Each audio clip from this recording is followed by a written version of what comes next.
Well, hello again from the Grand Estate. My name is Gary, and this is the Restoring Main Street podcast. Thank you for joining me. Wanted to take just a couple minutes of your time tonight, share a little information with you, actually read through an article that I found. Now, this is a couple of weeks old. I apologize for that, but still relevant and worthy of, what we like to call Restoring Main Street quick hits.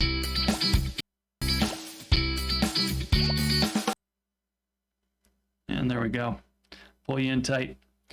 The article I found, it was something posted actually or shared from MIT. And it talks about the 6-foot rule with COVID-19. And I thought it was, like I said, interesting, at least something to share. I think we should always, question some of these things. We're all attempting to get back to normal.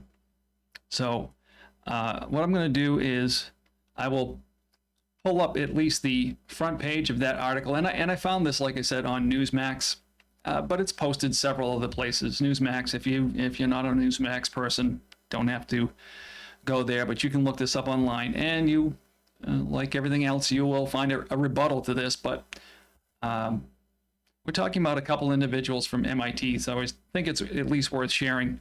And I'll pull this up, and I'm going to go ahead and just read down through the article, and then I can we'll see what you think. Okay, so you can see by the headline here, it says MIT study challenges social distancing guidelines, the 6-foot rule.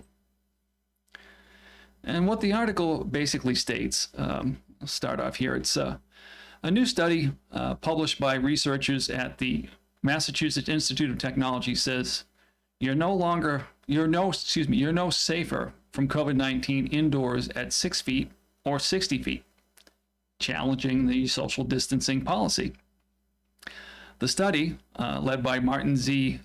Bazant, I'm sure I probably killed that name, chemical engineering and applied mathematics teacher, and it looks like a fellow associate here, John W.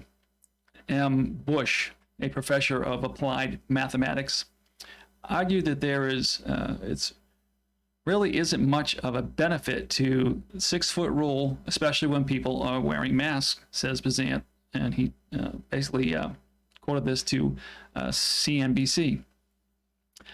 It really has no physical basis because the air a person is breathing, gentleman says, while wearing a mask tends to rise and comes down elsewhere in the room.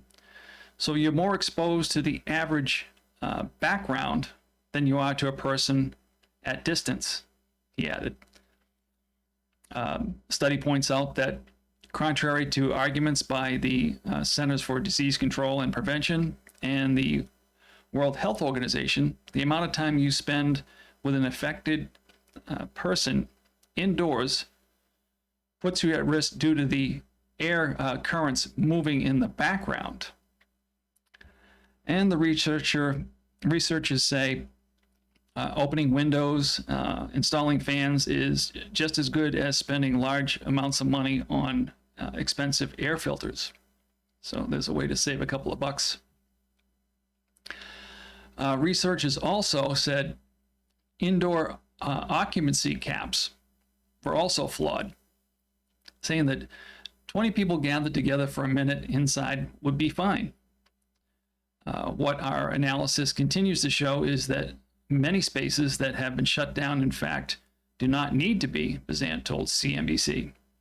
Oftentimes the space is large enough, ventilation is good enough, the amount of time people spend together is such that those spaces can be safely operated even at full capacity, and the scientific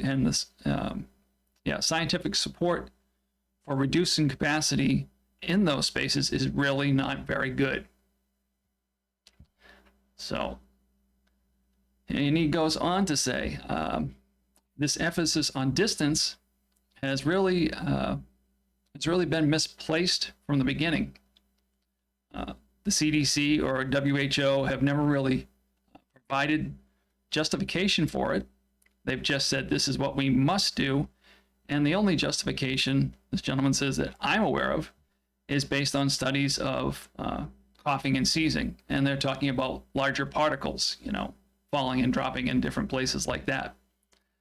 And he says, if you look at the airflow outside, the infected air would be swept away and very unlikely to cause a transmission. We know that about gathering together outside. Crowded spaces outdoors could be an issue, but if people are keeping a reasonable distance, 3 feet outside, he says, I feel pretty comfortable with that, even without a mask, frankly. We need to use scientific information conveyed to the public in a way that is not fear-mongering, but is actually based in analysis, Bazan said. So, there you have it. It's just a little bit of pushback on this social distancing 6 feet business, especially if you're wearing a mask. And like I said, I thought it was just worthy of sharing. We say on a constant basis, whenever this discussion comes up, to follow the science. These particular gentlemen are from MIT, not exactly your local, podunk community college. So, something to consider? Yeah, I think it's something to consider. So, but do your own research if you want. Go ahead and pull up that article. Like I said, if you look up MIT study challenges social distancing, that should pop up for you. You can read that any place that you feel more comfortable reading. If Newsmax is not your place to get information, but honestly, I just use that because it was the easiest one to find. So, like I want to do with all of these, now that I've finished and I've shared, I'd like to hear from you. So check this out for yourself, think about it, and I think we all want to try to get back to normal as soon as we possibly can. And this is just one of those things that pushes back a little bit on, like this gentleman mentioned, the fear-mongering that's been going on. And like I said, we're trying to base all of our decisions on following the science. I'd say this is following the science. So, without dragging this out any further, I would encourage you, though, if you would follow us on our YouTube TV channel, Restoring Main Street, on our Rumble channel, or on BitChute. I did the other night with my friend Jay, just as a teaser, this is already out there. I did the second part to the Great Reset conversation that we had earlier, a few weeks ago. The only drawback, and like I said, for the content and what you'll get out of it, I'm praying that you can overlook this or just adjust your volume. Did have a little bit of a echo on my guests' audio, unfortunately. Did get that remedied for the next time that we decide to do a longer format podcast and talk about these very important issues. But if you could just try and get past that so that you can take in a little bit of what my friend Jay had to say and the discussion that went on, I think you'll find it beneficial. So, without dragging this out any longer, as always, I like to leave you with this: God, freedom, and family. Because if we lose the first two, our families are doomed. So, God bless, and I'll see you next time.